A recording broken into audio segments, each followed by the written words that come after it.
Greetings, world of metal. This is Marq here, vocalist for Philistine. Really appreciate you taking time out to reach out to us, firing off a couple of questions and showing some interest in the band.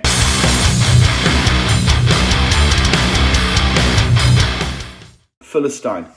Well, I guess it sort of came to us during the writing process. We didn't really have a name for the band as we were writing the tracks.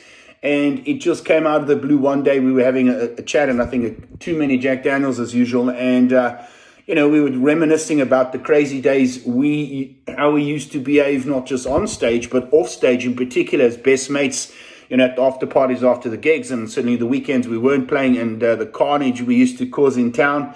And we did have somewhat of a reputation of being bad boys and knew how to party and party hard. So I guess we lived our lives to a certain extent like Philistines, if you will.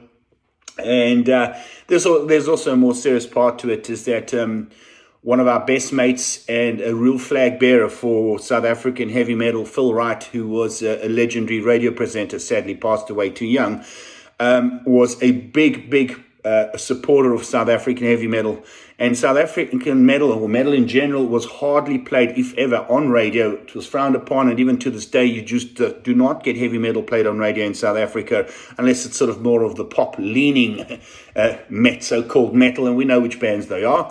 But Phil, on his late-night shows, would sneak in a demo of a South African metal band that's been sent to him, and probably got a bit of a bollocking, so to speak, by the station managers, but certainly did his bit to promote as best he could South African metal on radio. And of course, he was the go-to guy when there was metal festivals in terms of being a compere and getting out there and bringing the bands on stage, and being the main man as the master of disaster, or master of ceremonies at the events. And let me tell you something, he could party harder than all of us.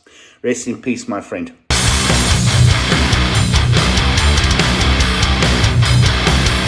We wanted to write a heavy metal album, and that's what we did. There wasn't any time where we sat down and said, let's try and write an album that sounds like this or feels like that. It was when I write riffs, if I like them, I keep them and send them to Marq, and then he puts his personal touch with the vocals over them, and then the Seranim album is the result of that.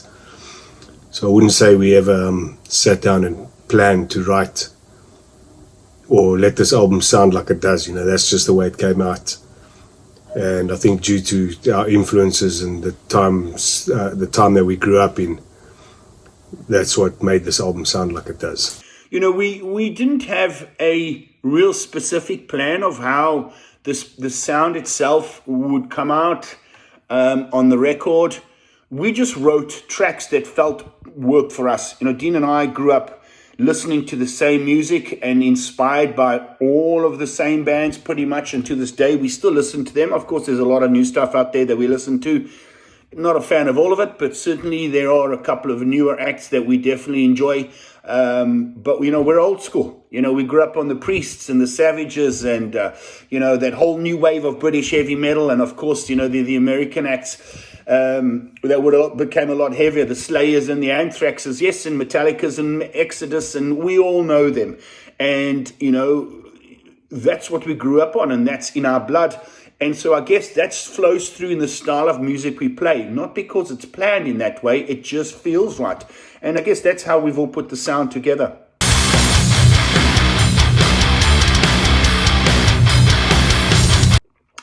Musically, from a inspiration perspective, I've really covered that. It's all that old school style. I mean, Dean is Black Sabbath is the beginner and end all for Dean.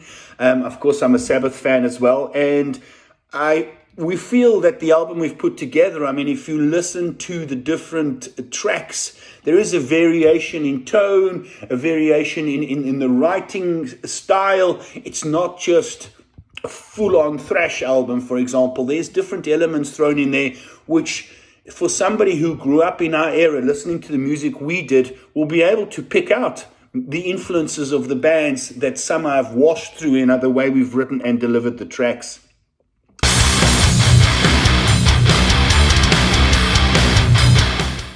The recording process was pretty straightforward. I mean, I have a home studio here in London, and I do a lot of the guitar recordings here at the home studio, and then I send them to Marq, and he sends me all his vocal ideas via WhatsApp, or we send them via the internet, and we get the ideas going like that. I mean, the drums, I normally hire a rehearsal studio and go and work on the ideas for the drums like that, because it's a bit difficult trying to play drums in a flat in London.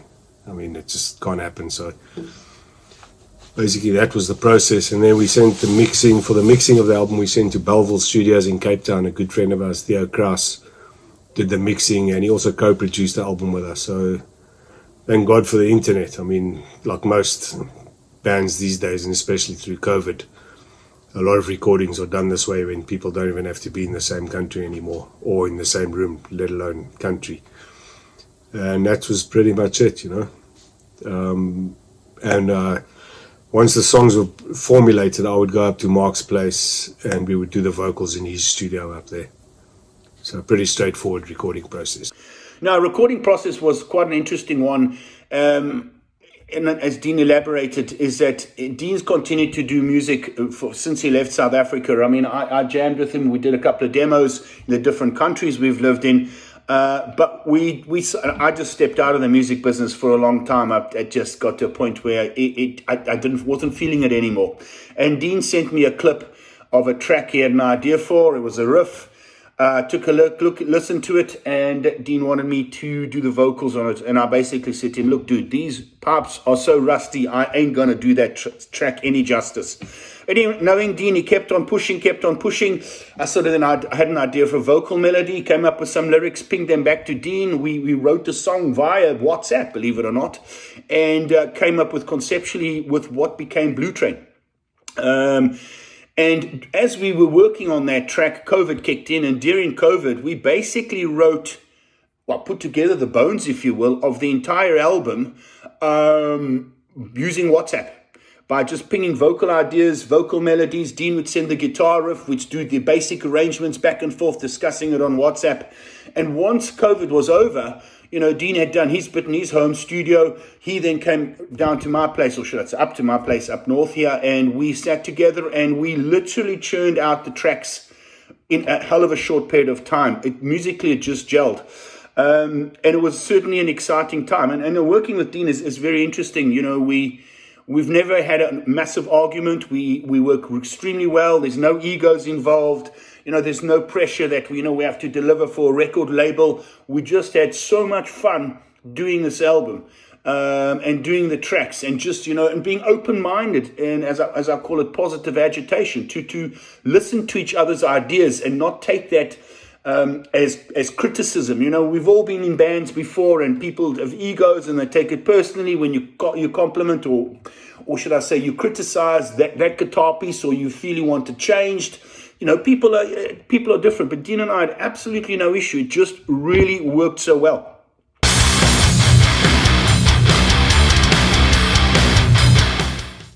As for Philistine playing live, I don't think that's going to happen anytime soon, especially not down at the local pub anyway. We've done our time with that. To me, I'm not interested in going down to play down the road at the local pub for 20 people who, I'm not going to say don't appreciate the music, but it's just not viable. You know, if we had a great offer come up to support like an excellent band or a big band like Black Sabbath or Metallica or AC/DC or something like that, we'd gladly jump at it. But for small pub gigs, no. Festivals, yes, but we'll wait and see if that stuff's going to actually happen for us. In terms of appearing on stage, Dean's answer that no, it was never our idea to get on stage again.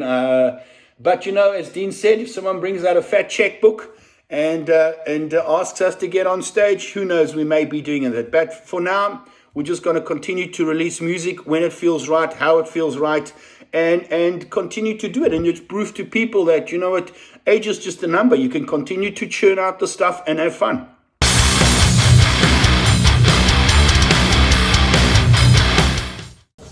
I don't think there's a major difference between heavy metal coming out of South Africa, Canada, and the United Kingdom. If you're talking about back in the days, yeah, there were bands you could hear USA metal, and you could hear British heavy metal and that kind of thing, especially the new wave of British heavy metal. Nowadays, I think it's very difficult to try and pinpoint where a band comes from.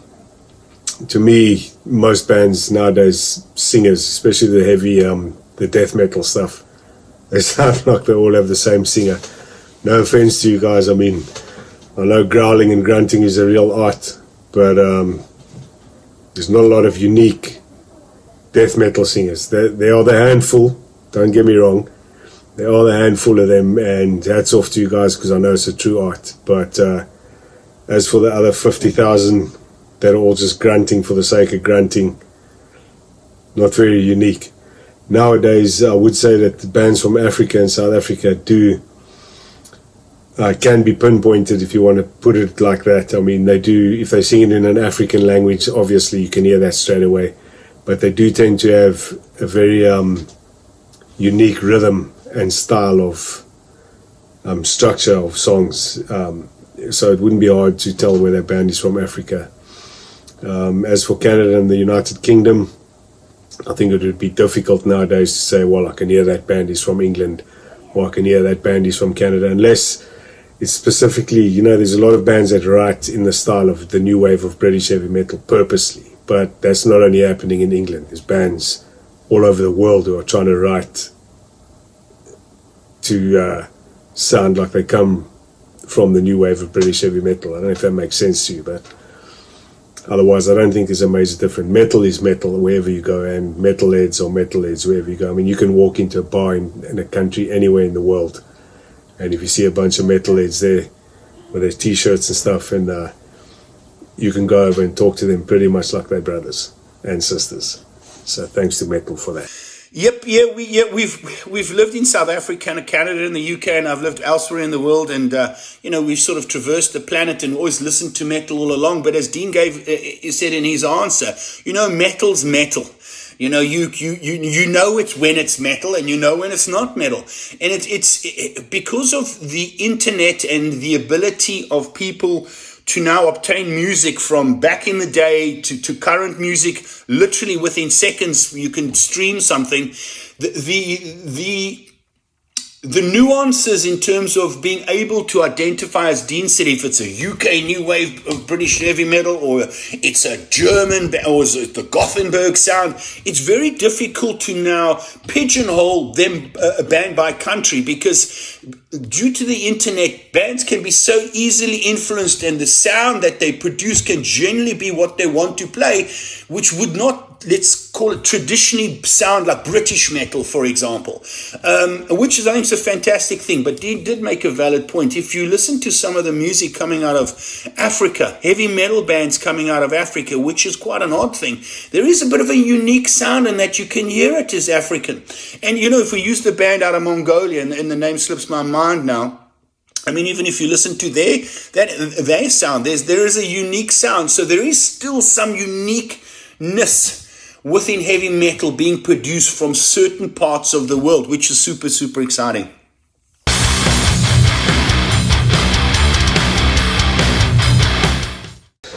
What's next for Philistine is album number 2, which we have already started writing.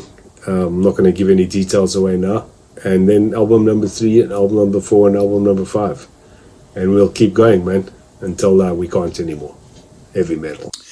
In terms of what's next for Philistine, well, we're busy cobbling together a single. 7 singles going to come out hopefully as early as possible in the new year, which will be out for release, and more information to be coming out and shared with you all in due course. And then, of course, we're definitely going to be releasing the album on vinyl too.